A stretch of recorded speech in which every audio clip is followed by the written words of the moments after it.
Assalamu alaikum warahmatullahi wabarakatuh.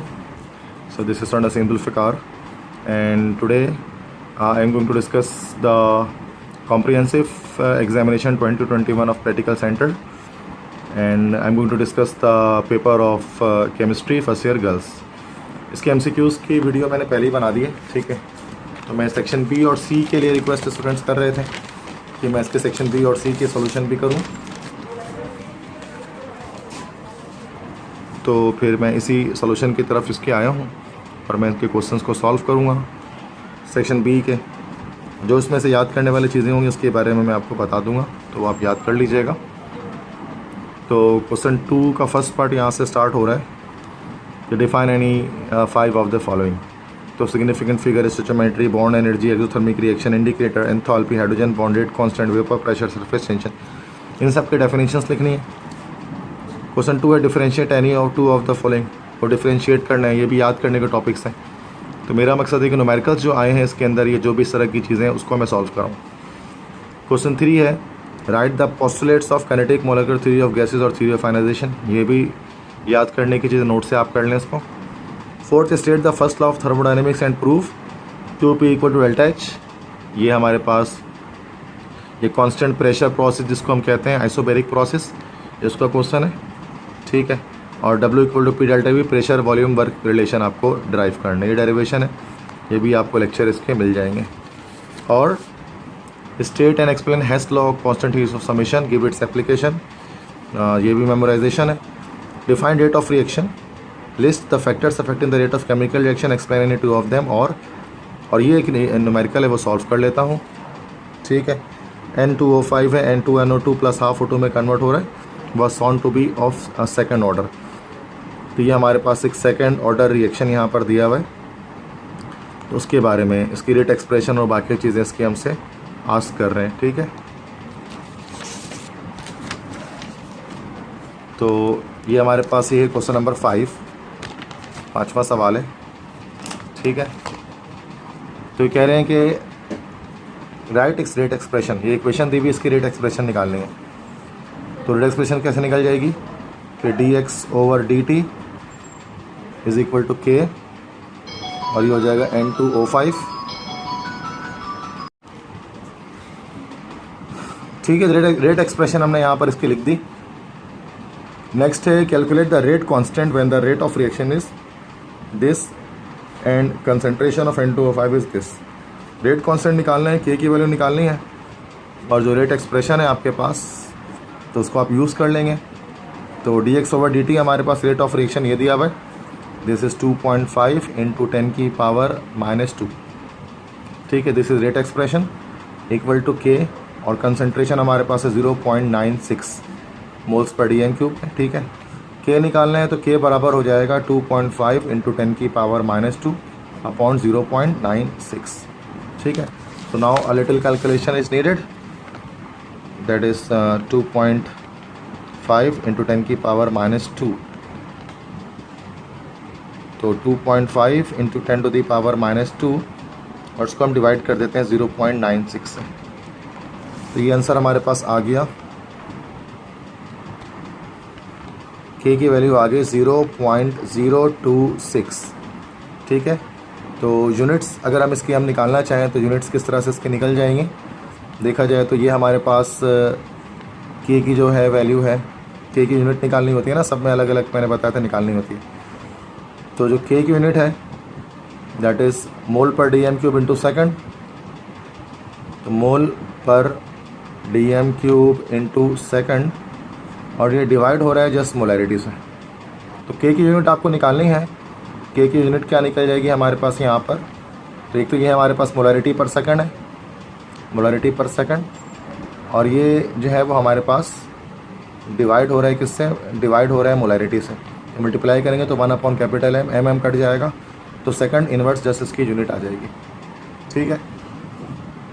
तो next उसके बाद क्या है, अगले क्वेश्चन हमसे कह रहे हैं कि find the value of rate constant when the concentration of N2O5 is doubled. जब N2O5 की कंसंट्रेशन डबल कर दी जाए तो सूरत में रेट कांस्टेंट कितना निकलेगा। तो आपको पता है कि जब रेट कांस्टेंट में फ़र्क नहीं पड़ेगा, अगर N2O5 की कंसंट्रेशन को अगर हम डबल करेंगे, ठीक है। जैसे N2O5 की कंसंट्रेशन में डबल कर दी तो ये हो गया हमारे पास N2O5 कंसंट्रेशन है ना इसकी, ये हो जाएगी 0.96 का डबल कर दें, ट्वाइस से मल्टीप्लाई कर दें तो 0.96 को जब 2 से मल्टीप्लाई करेंगे तो उसका आंसर आ जाएगा 1.92 मोलैरिटी। और आपको पता है रेट ऑफ रिएक्शन भी डबल हो जाता है जब कंसंट्रेशन डबल होती है, तो ये हमारे पास हो जाएगा 2.5 इंटू 10⁻⁻²। इसको भी हम 2 से मल्टीप्लाई कर देंगे तो 2.5 इंटू 10⁻⁻², इसको भी हमने 2 से मल्टीप्लाई कर दिया तो ये हो जाएगा 0.05। अब अगर हम K निकालेंगे तो K आ गया हमारे पास, रेट ऑफ रिएक्शन है दैट इज़ 0.05, उसको डिवाइड कर देंगे 1.92 से। तो जब आप 0.05 को डिवाइड करेंगे 1.92 से तो ऊपर 0.026 दोबारा से आ जाएगा सेकंड इन्वर्स, ठीक है। तो रेट कांस्टेंट तो सेम रहेगा ना, चेंज नहीं होगा। तो ये हमारे पास जो है वो फर्स्ट हमारे पास क्वेश्चन 5 इसका सॉल्व हो गया। उसके बाद क्वेश्चन नंबर 6 यहाँ पर है, तो आप देखते हैं आगे न्यूमेरिकल्स कहाँ पर आते हैं। State and explain Le Chatelier's principle, discuss the effect of increase in pressure and temperature and pressure on the following system of equilibrium. कह रहे हैं कि टेम्परेचर और प्रेशर के चेंज इंक्रीज़ करने से क्या क्या फ़र्क पड़ेगा इनमें, ठीक है। तो यहाँ पर पहला जो रिएक्शन है दिस वन हाइबर-बोश प्रोसेस, तो ये एक हमारे पास एक्सोथर्मिक प्रोसेस है। तो यहाँ जब टेम्परेचर इंक्रीज़ करेंगे तो रिएक्शन बैकवर्ड चला जाएगा। अब प्रेशर को इंक्रीज़ करेंगे अगर तो क्या करेंगे, चूँकि रिएक्टेंट्स के मोल ज़्यादा है प्रोडक्ट से, तो ये रिएक्शन फॉरवर्ड चला जाएगा। सेकंड देखें N2O2 + O2 + हीट, तो एंडोथर्मिक रिएक्शन है, हीट दे रहे हैं। तो इसमें एंडोथर्मिक रिएक्शन में क्या होगा कि इस वाले रिएक्शन में जब हम टेम्परेचर को इंक्रीज़ करेंगे तो रिएक्शन हमारा हो जाएगा फॉरवर्ड, तो रिएक्शन हमारा फॉरवर्ड चले जाएगा। लेकिन जब हम बात करेंगे कि प्रेशर को इंक्रीज़ करने पर तो रिएक्टेंट और प्रोडक्ट के मोल्स बराबर हैं, 2 मोल यहाँ पे भी है 2 मोल यहाँ पे भी है, तो there should be no effect of pressure, तो इसमें प्रेशर का कोई इफेक्ट नहीं होगा, ठीक है। Next state Pauli's exclusion principle and Hund's rule that the electronic configuration of the following. Electronic configuration लिखनी है डिफरेंट एलिमेंट्स की, तो उसको हम कर लेते हैं। तो जैसे यहाँ पर कहा जा रहा है कि मैग्नीशियम +2 की कन्फिग्रेशन लिखें, तो मैग्नीशियम +2 की कन्फिग्रेशन, मैग्नीशियम का टॉपिक नंबर 12 होता है, +2 मतलब 10 इलेक्ट्रॉन इसमें टोटल है, 2 निकले में 1s2 2s2 2p6, तो ये 10 इलेक्ट्रॉन हो गए। उसके बाद कह रहे हैं ब्रोमीन Br- की, तो Br- मतलब 36 इलेक्ट्रॉन टोटल लगाने, 35 होते हैं, 1 इलेक्ट्रॉन ऐड हुआ है, तो 1s2 2s2 2p6 3s2 3p6 4s2 3d10, ये हमारे पास टोटल हो गए हैं हमारे पास 30। उसके बाद 4p6 कर देंगे तो ये हो जाएंगे 36। सिल्वर के निकालनी है, सिल्वर का है 47, तो ये एटॉमिक नंबर 47 है, तो ये हो जाएगा 1s2 2s2 2p6 3s2 3p6 4s2, ठीक है। उसके बाद 3d10 ये 30 और 3 उसके बाद 4p6, ये 36 हो गए, ठीक है। उसके बाद 5s, उसके बाद थे ना 36 हो गए ये, तो यहाँ तक 30 हो जाते हैं। फिर यहाँ पर हमारे पास 4p6 आया तो 36 हो गए। उसके बाद 5s2 दैट इज़ 38, उसके बाद 4d आ जाएगा यहाँ पर, ठीक है, 4d आ जाएगा। तो यहाँ पर हमारे पास 30 हुए, यहाँ 36 हुए, यहाँ 38 हुए। अब 47 करना है, तो 38 और 47 9 इलेक्ट्रॉन्स लगाने, तो 49 हो जाएगा। लेकिन यहाँ पर स्टेबल कन्फिग्रेशन करने के लिए यहाँ पर क्या होगा कि 5s 1 हो जाएगा और 4d यहाँ पर 10 हो जाएगा, जैसे नॉर्मली कॉपर फैमिली में हो रहा होता है, कॉनिक मेटल्स में ऐसे ही करते हैं। नेक्स्ट आपसे कह रहे हैं सिल्वर के बाद वस्तीनी है, सिल्वर के भी हो गया, ठीक है। आगे इसके बाद define intensive and extensive properties, उसके बाद फर्स्ट लॉ ऑफ थर्मोडायनामिक्स का जो है वो एक न्यूमेरिकल है क्वेश्चन नंबर 7 में, कि in a certain process 900 calorie of work is done on a system. तो work is done on a system, एक सिस्टम पर काम किया जा रहा है, तो वर्क डन हमारे पास यहाँ पर जो गया नेगेटिव में आएगा 900 कैलोरी, ठीक है, with gives off 325 joule of heat, जिससे जो हीट निकल रही है माइनस हो जाएगा 325 जूल।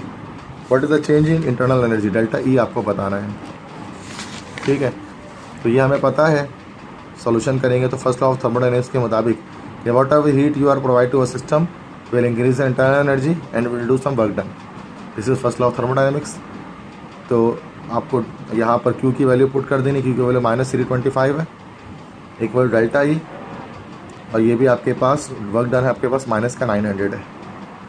तो डेल्टा ई आपके पास आ गया माइनस का 325 प्लस का 900। तो ये 900 में से मैंने माइनस कर दिया 325 को, ये हमारे पास आ गया 575।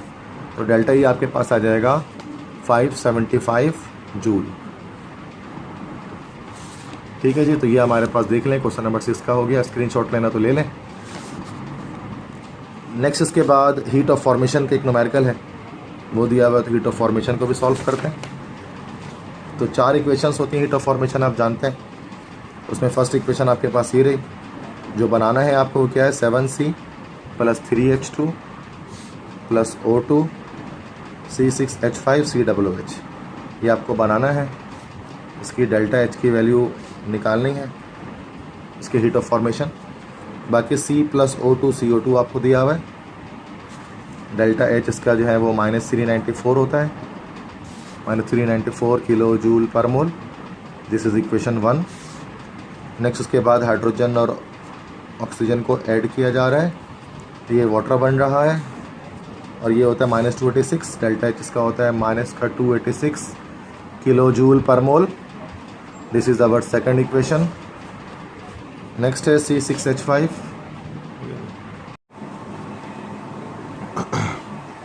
ठीक है, तो ये हमारे पास 4 इक्वेशंस हैं। इनमें जो हमें इक्वेशन है, फर्स्ट इक्वेशन है, ये डिज़ायर्ड इक्वेशन है, ये बनानी है बाकी 3 इक्वेशंस की मदद से। तो देखिए कार्बन यहाँ पर 7 है, यहाँ कार्बन 1 भी नहीं है, तो हमें मल्टीप्लाई करना पड़ेगा। ठीक है, तो मल्टीप्लाई करना पड़ेगा इक्वेशन नंबर 2 को बाय 7 से, और हाइड्रोजन यहाँ 3, यहाँ हाइड्रोजन 1 है, तो एंड इक्वेशन नंबर 2, और इक्वेशन नंबर 2 को हमें, तो ये तो इक्वेशन नंबर 1 था, सॉरी 1 को 7 से, और इक्वेशन नंबर 2 को 3 से मल्टीप्लाई करना पड़ेगा, और देन इन दोनों को ऐड करना पड़ेगा। ये हो जाएगा 7C + 7O2, और ये बन गया 7CO2, और ये डेल्टा H की वैल्यू जो है वो भी 7 से हमारे पास मल्टीप्लाई हो जाएगी। ठीक है, तो ये हमारे पास माइनस का 397 है, तो ये हमारे पास सॉरी 394 है, ये मल्टीप्लाई हो जाएगा 7 से, ये 2758 आ जाएगा माइनस का यहाँ पर किलो जूल पर मोल। देन उसके बाद क्या करें कि हम इसको 3 से मल्टीप्लाई करें सेकंड इक्वेशन को, ये हो जाएगा 3H2 + 3/2O2 एंड 3H2O।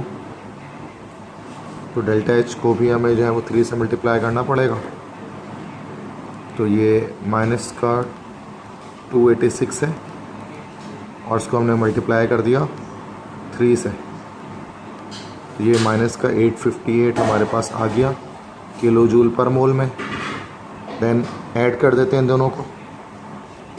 जब ऐड करेंगे यहाँ पर तो 7 कार्बन प्लस यहाँ पर 3 हाइड्रोजन आ जाएगा, प्लस यहाँ पर ऑक्सीजन है तो एलसीएम लेना पड़ेगा। 7 + 3/2 में ये हो जाएगा 2, 14 + 3 ये हो जाएगा 15/2 ऑक्सीजन, देन 7CO2 + 3H2O, और डेल्टा H भी ये साथ में दोनों जो है वो ऐड हो जाएंगे। ठीक है, तो हमारे पास ये आ गया इधर पर 2758, और ये 858 इसके साथ ऐड हो जाएगा, ये माइनस का 3616 आ जाएगा हमारे पास किलो जूल पर मोल में। अब क्या करेंगे, इसमें हमारे पास जो ये इक्वेशन है फाइनल इक्वेशन, इससे माइनस कर दिया जाएगा इसे। C6H5 COOH + 15/2O2, और ये बन गया आपके पास 7CO2 + 3H2O, और डेल्टा H की वैल्यू इसकी हो गई माइनस का 1560 किलो जूल पर मोल। ठीक है, जब माइनस करते हैं तो साइन चेंज करते हैं, कार्बन डाइऑक्साइड, वाटर और ऑक्सीजन कट गया। 7C + 3H2 और ये रिएक्शन करके बना C6H5COOH। ठीक है, डेल्टा H है तो इसमें भी साइन यहाँ पर चेंज हो जाएगा। तो ये हो जाएगा आपके पास माइनस का 3616 और प्लस का 1560। तो ये आपके आंसर आ जाएगा -2056 किलो जूल पर मोल। तो that is your heat of formation. तो ये क्वेश्चन हमने सॉल्व किया हीट ऑफ फॉर्मेशन का। दिस इज़ क्वेश्चन 7 जो कि अभी हम यहाँ पर सॉल्व कर रहे थे। तो यहाँ पर आप इसकी स्क्रीनशॉट आप ले सकते हैं, कंप्लीट सॉल्यूशन जो आपके सामने मौजूद है।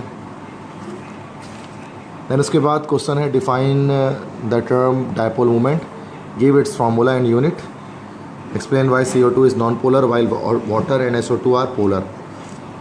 तो डायपोल मोमेंट को डिफाइन करें, इसका फार्मूला लिखें, इन/d यूनिट लिखें, कूलम मीटर, डिवाई भी होती है, और एक्सप्लेन करें कि कार्बन डाइऑक्साइड क्यों नॉन पोलर है जबकि वाटर और सल्फर डाइऑक्साइड क्यों पोलर है। तो कार्बन डाइऑक्साइड तो पोलर इस वजह से बिकॉज ये लीनियर मॉलिक्यूल है, ठीक है, जबकि वाटर और SO2 लीनियर नहीं है बल्कि एंगुलर बेंट मॉलिक्यूल है, दैट्स वाई ये पोलर है, आसिमेट्रिकल है। हाइब्रिडाइजेशन डिफाइन करें और एक्सप्लेन करें sp2 हाइब्रिडाइजेशन को कार्बन में इथीन के अंदर या इथाइन के अंदर sp हाइब्रिडाइजेशन। तो ये आप नोट से इजली आप इसको याद कर सकते हैं। ठीक है, तो नेक्स्ट फर्दर क्वेश्चंस की तरफ आते हैं। This is the last page. 1.7 gram per dm cube of an unknown gas is present in a container at 127 degrees centigrade and 2600 torr. Find the molecular mass of the unknown gas. तो ये numerical है, तो let's solve it. ये question number 9 है section B का। तो 1.7 ग्राम पर dm cube of an unknown gas, ये डेंसिटी दी गई है 1.7 ग्राम पर dm क्यूब। टेम्परेचर दिया है 127 डिग्री सेंटीग्रेड और इसमें ऐड कर देंगे 273, तो ये केल्विन में आ जाएगा। तो ये हमारे पास 400 केल्विन यहाँ पर हो जाएगा।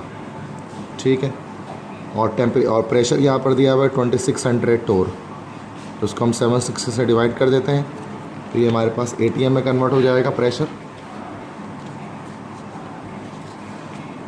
ठीक है, तो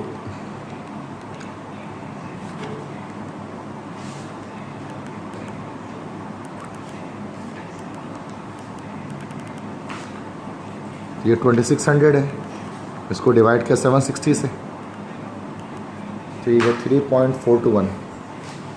तो ये इतना ये हमारे पास ATM में आ गया।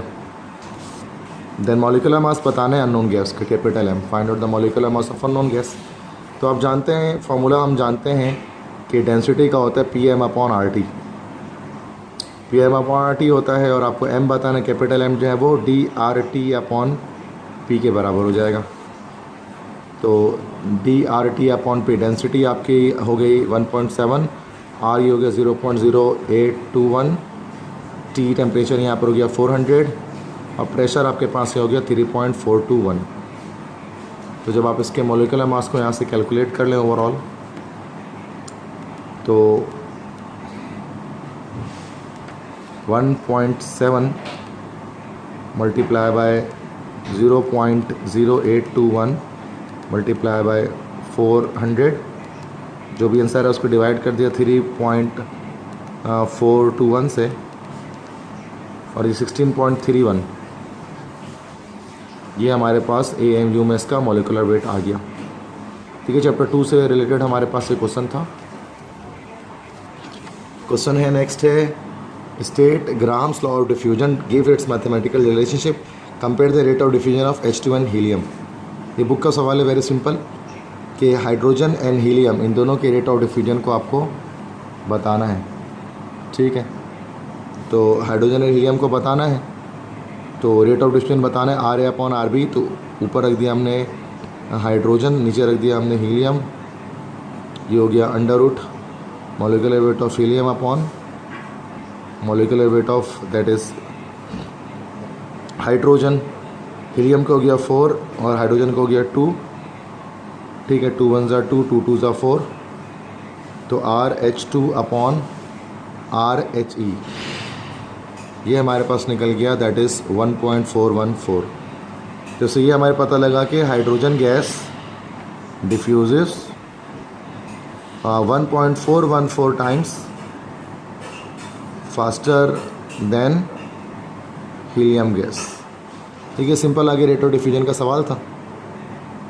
नेक्स्ट क्वेश्चन है 6.38 ग्राम of ethyl glycol contain carbon, hydrogen and oxygen was combusted in air to produce 9.06 gram of carbon dioxide and 5.58 gram of water. Find the empirical formula of the compound. Molecule of the compound when its molecular mass double of its empirical formula mass. ठीक है, तो ये बड़ा एक simple सवाल है। Ethyl glycol है, इसकी हमें जो है वो क्या करनी है, इसकी हमें जो है वो फाइंड आउट करनी है। मॉलिकुलर फार्मूला और एम्पिरिकल फार्मूला इसको हमें फाइंड आउट करना है। ठीक है, तो यहाँ से हम इसको देख लेते हैं। तो सबसे पहला स्टेप वाइज होगा। क्वेश्चन नंबर 10 की बात कर रहा हूँ मैं यहाँ पर। क्वेश्चन टाइम आपको यहाँ पर दिख रहा होगा। तो सबसे पहला स्टेप हमारे पास होता है परसेंटेज हम मालूम करते हैं हर एलिमेंट की। तो पहले परसेंटेज ऑफ कार्बन निकालेंगे। इसके लिए किस तरह से निकाला जाता है कि एटॉमिक मास ऑफ कार्बन, ठीक है, कार्बन के एटॉमिक मास को कार्बन डाइऑक्साइड के इसके मॉलिकुलर वेट से 44 से मल्टीप्लाई करते हैं, multiply by weight of carbon dioxide, ये कितना प्रोड्यूस कर रहा है, दैट इज़ 9.06 ग्राम, और वेट ऑफ कंपाउंड जो है वो 6.38 है, और मल्टीप्लाई कर देंगे इसको 100 से। तो ये हमारे पास आ जाएगी परसेंटेज ऑफ कार्बन।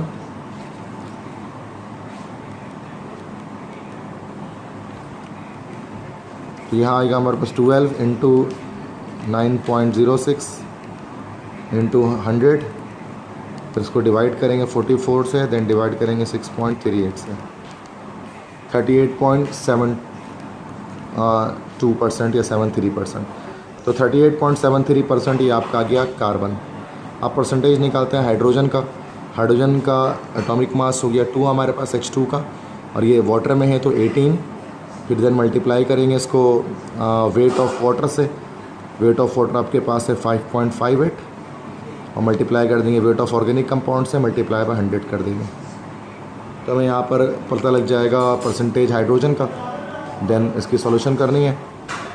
ठीक है, 2 इंटू 5.58 इंटू 100, और उसको डिवाइड कर दिया 18 से, देन डिवाइड कर दिया 6.38 से, ये कि 9.717।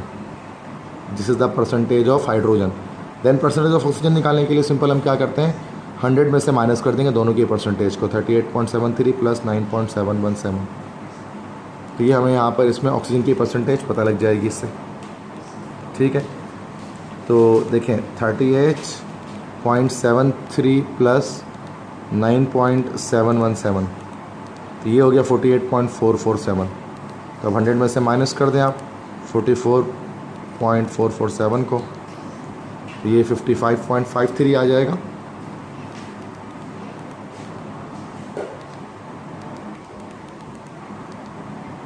तो 48.447 है ना, तो 100 में से माइनस कर दिया 48.447, ये 51.5 आंसर इसका आ रहा है। ठीक है, ओके,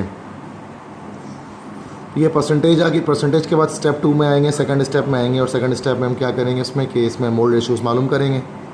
तो मोल रेशियोज़ की कैलकुलेशन होगी। तो मोल रेशियो तीनों एलिमेंट्स का अलग अलग मालूम किया जाएगा। कार्बन के मोल रेशियो के लिए कार्बन की परसेंटेज जो भी है 38.73, इसको डिवाइड कर देंगे कार्बन के एटॉमिक मास से। हाइड्रोजन के लिए हाइड्रोजन की जो भी परसेंटेज है उसको डिवाइड कर देंगे हाइड्रोजन के एटॉमिक मास से, और ऑक्सीजन के लिए ऑक्सीजन की जो भी परसेंटेज है उसको डिवाइड कर देंगे ऑक्सीजन के एटॉमिक मास से। यहाँ पर हमें मोल रेशियोज़ पता लग जाएंगे। ठीक है, तो 38.73 जब डिवाइड कर देंगे 12 से, तो ये हमारे पास हो गया 3.2, 3.22।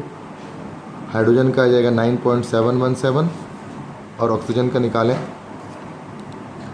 51.5। आप डिवाइड कर दिया इसको हमने 16 से, तो ये 3.21 आ गया। ठीक है, उसके बाद स्टेप नंबर हम 3 में आते हैं, और यहाँ पर हम कैलकुलेट करते हैं simplest mole ratio. Simplest mole ratio की कैलकुलेशन करने के लिए हम क्या करेंगे कि तीनों के जो है मोल रेशियोज़ को लीस्ट मोल रेशियो से डिवाइड कर देंगे। तो लीस्ट तो 3.21 है, तो 9.717 है, 3.21 से कर गया। इसके बाद 3.21 है, इसको भी 3.21 से कर दिया। तो कार्बन का 1 आ गया, इसका 3 आ जाएगा और इसका 1 आ जाएगा। तो यहाँ पर हमें एम्पिरिकल फार्मूला पता लग जाएगा कि जो फर्स्ट पॉइंट है ना कि एम्पिरिकल फार्मूला वो आ जाएगा CH3O। This is the empirical formula of ethylene glycol. Molecular formula निकालने के लिए नेक्स्ट स्टेप में, स्टेप नंबर 4 में हम क्या करेंगे, N की वैल्यू मालूम करेंगे। N क्या होता है, MFM डिवाइड बाई EFM। तो मॉलिक्यूलर फार्मूला मास तो यहाँ पर कह रहे हैं कि इसका मॉलिक्यूलर मास डबल है एम्पिरिकल फार्मूला मास के। तो एम्पिरिकल फार्मूला मास यहाँ क्या निकला, 12 + 3 + 16। तो 12 है, 16 है और 3 है, 6 7 8 9 10 11, ठीक है। 12 है, ऑक्सीजन का 16 है और हाइड्रोजन का 3 होता है, ठीक है। तो ये 6 और 2 10 और 3 13, ना 1 2 3 33। तो 33 इसका एम्पिरिकल फार्मूला मास निकला, ठीक है। और 66 जो है वो इसका डबल है, तो 66 इसका मॉलिक्यूलर फार्मूला मास हो गया। तो ये हमारे पास आ गया इसमें 2। तो इस CH3O को फिर हम क्या करेंगे, मॉलिक्यूलर फार्मूला निकालने के लिए इसको हम इस 2 से मल्टीप्लाई कर देंगे। तो ये आएगा C2H6O2 and this is the molecular formula of ethylene glycol, ठीक है। ये ओवरऑल सॉल्यूशन आपके सामने मौजूद है इस कंप्लीट जो है वो इस सवाल का। तो ये इथिलाइन ग्लाइकोल का इस तरह से इजीली हम इसका मालूम कर सकते हैं एम्पिरिकल मॉलिक्यूलर फार्मूला। क्वेश्चन है state Boyle's and Charles' law derive general gas equation for 1 mole of gas. ये सिंपल क्वेश्चन है। Next define molar volume, calculate the volume of CO2 produce SSTP when 250 gram calcium carbonate is decompose as shown in the following equation. तो एक numerical हमारे पास आया है and this numerical deals with stoichiometry. तो stoichiometry से deal करता हुआ हमारे पास एक न्यूमेरिकल है। यहाँ पर कह रहे हैं कि एक इक्वेशन दी हुई है, CaCO3 और CaO + CO2 इसमें बन रहा है, ठीक है। और उसमें कह रहे हैं कि वॉल्यूम बताना है कार्बन डाइऑक्साइड का कितना बनेगा STP पर जब 250 ग्राम कैल्शियम कार्बोनेट की डिकम्पोजिशन कर रहे हैं। तो मास गिवन है, तो पहले हम इसका मास ही निकाल लेते हैं। तो 100 ग्राम से बन रहा है 44 ग्राम, 250 ग्राम से कितना बनेगा भी x ग्राम बनेगा। रेशियो द मेथड अप्लाई करते हैं, 100:44 इक्वल टू 250:x, ठीक है। ये 100/44 हो गया इक्वल टू 250/x हो गया। तो 100x बराबर हो गया 250 × 44 के, और x बराबर हो गया 250 × 44 डिवाइडेड बाय ये हमारा 100 के बराबर हो गया। तो उसको हम सॉल्व कर लेते हैं, x की वैल्यू में पता लग जाएगी, 250 × 44 डिवाइड बाय 100, तो ये 110 आ गया, ठीक है।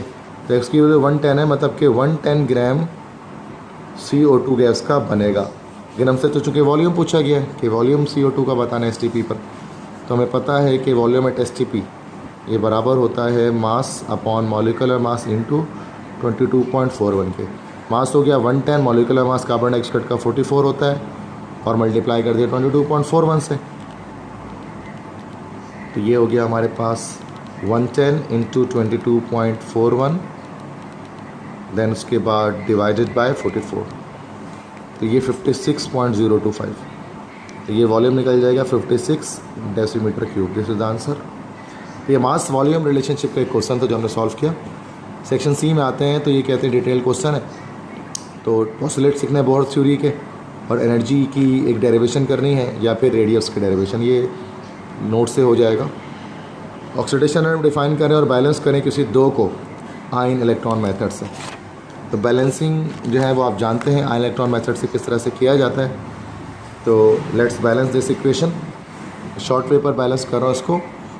तो ये फर्स्ट है Cr2O7 - 2 प्लस I2, ये बन रहा है Cr+3 प्लस IO3 माइनस। दो पार्ट्स में स्प्लिट कर देते हैं। Cr2O7 - 2 ये बन रहा है Cr+3 और I2 ये बन रहा है IO3 माइनस। क्रोमियम यहाँ पर 2 है, यहाँ पर 1 है, तो क्रोमियम बैलेंस कर लिया। आयोडीन यहाँ 2, आयोडीन 1 है, आयोडीन बैलेंस कर लिया। ऑक्सीजन यहाँ 7, यहाँ एक भी ऑक्सीजन नहीं है, तो 7 वाटर लगा दिया और यहाँ पर 14H+ लगा दिया। यहाँ पर ऑक्सीजन 6 है, यहाँ पर एक भी नहीं है, तो यहाँ पर 6 वाटर लगा दिया और यहाँ पर 6 से 12H+ लगा दिया। अब जिस चार्जेस बैलेंस करने हैं, ठीक है। तो यहाँ हो गया प्लस का 14 और माइनस का 2। तो यहाँ पर चार्ज आपका प्लस का 12 जनरेट हो रहा है, क्योंकि यहाँ पर चार्ज प्लस का 6 जनरेट हो रहा है। तो 6 इलेक्ट्रॉन यहाँ पर लगाकर चार्ज को कम कर देंगे, 6 इलेक्ट्रॉन लगा दिया हमने, ठीक है। और यहाँ पर चार्ज 0 है, यहाँ पर चार्ज -2 और +10 +12, ये आपके पास प्लस का 10 चार्ज जनरेट हो रहा है। यहाँ पर हमने 10 इलेक्ट्रॉन लगाकर चार्जेस को बैलेंस कर लिया। अब यहाँ पर 6 को हम क्या कर देंगे, 5 से मल्टीप्लाई कर देंगे, 6 30, और उसको 3 से मल्टीप्लाई कर देते हैं। इक्वेशन को ताकि इलेक्ट्रॉन्स बराबर हो जाएं। तो 30 इलेक्ट्रॉन प्लस ये 14 को हमने जब 5 से मल्टीप्लाई किया, that is 70 H plus 5 Cr2O7 -2, और ये बन गया 10 Cr + 3 प्लस 5 7 35 वाटर। नीचे आए तो 6 3 18 वाटर प्लस 3 आयोडीन, हो जाएगा 6 आयोडेटाइन प्लस 12 3 36 H प्लस, और ये 30 इलेक्ट्रॉन। इलेक्ट्रॉन से इलेक्ट्रॉन कैंसिल करना था, मेन जो ये काम हो गया। अब देखें 5 Cr2O7 -2 यहाँ पर हमारे पास सिर्फ बचा हुआ है, और अगर बात करें 3 I2 यहाँ पर बचा हुआ है। 70 H प्लस है, यहाँ से 30 H प्लस यहाँ से उठाकर ले आते हैं तो 36 H प्लस। तो 70 में से माइनस कर दिया अगर हमने 36, ये 34 H प्लस बच गया। 34 H प्लस यहाँ बच गया। देन इस तरफ आ गया तो 10 Cr + 3 आया, 6 आयोडेटाइन आया, और 18 वाटर इधर से ले आते हैं इधर पर। तो 35 में से जब 18 को हमने माइनस कर दिया तो यहाँ पर आया 17 वाटर, ठीक है। Now this reaction must be balanced, इस रिएक्शन को बैलेंस्ड होना चाहिए। तो चेक कर लेते हैं। 10 chromium 6 iodine 34 hydrogen, oxygen 5 7 35, this is 18 and 17 35, ठीक है। तो ये फर्स्ट इक्वेशन हमारे पास यहाँ पर बैलेंस हुई। उसके बाद जब हम इसमें सेकंड इक्वेशन को बैलेंस करने जाते हैं तो ये भी देख लेते हैं।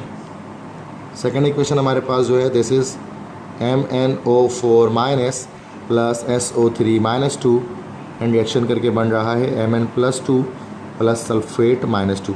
अच्छा, ये वाला रिएक्शन बेसिक मीडियम में है, पिछला वाला एसिडिक में था। तो पहले 2 पार्ट्स में स्प्लिट कर देते हैं इक्वेशन को। 2 पार्ट्स में स्प्लिट कर दिया, देन इसको भी 2 पार्ट्स में स्प्लिट कर दिया। तो मैंगनीज़ और सल्फ़र तो बैलेंस्ड है ऑलरेडी। ऑक्सीजन 4 है तो 4 वाटर लगा दिया। यहाँ पर ऑक्सीजन 3 है, यहाँ 4 है, यहाँ 1 वाटर जस्ट लगा दिया। अब हाइड्रोजन को बैलेंस करना है। 4H2O, तो 4 तो 8 हाइड्रोजन है, यहाँ 1 भी हाइड्रोजन नहीं है, तो यहाँ 8 H प्लस लगा दिया।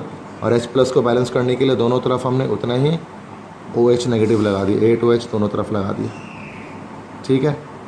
तो यहाँ पर देखें इस तरह से कि हाइड्रोजन यहाँ पर 2 है, यहाँ पर 2H प्लस लगा दिया, और उसको बैलेंस के लिए 2OH- यहाँ पर भी लगा दिया, और 2OH- यहाँ पर भी लगा दिया।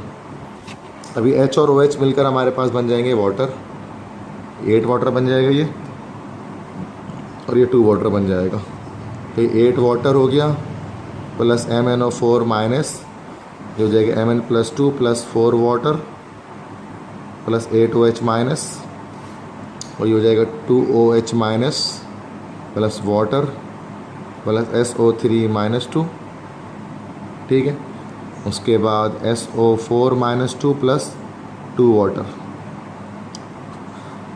ठीक है। अब यहाँ पर 1 वाटर है, यहाँ पर 2 वाटर है, तो एक H2O इधर चला जाएगा, तो सिर्फ एक ही H2O बचेगा, और यहाँ 4H2 इधर जाएंगे तो 4H2O बचेगा, ठीक है। तो 4H2O plus MnO4- Mn+2 plus, अब ये 4H2O तो उधर चला गया तो ये ख़त्म हो गया यहाँ से।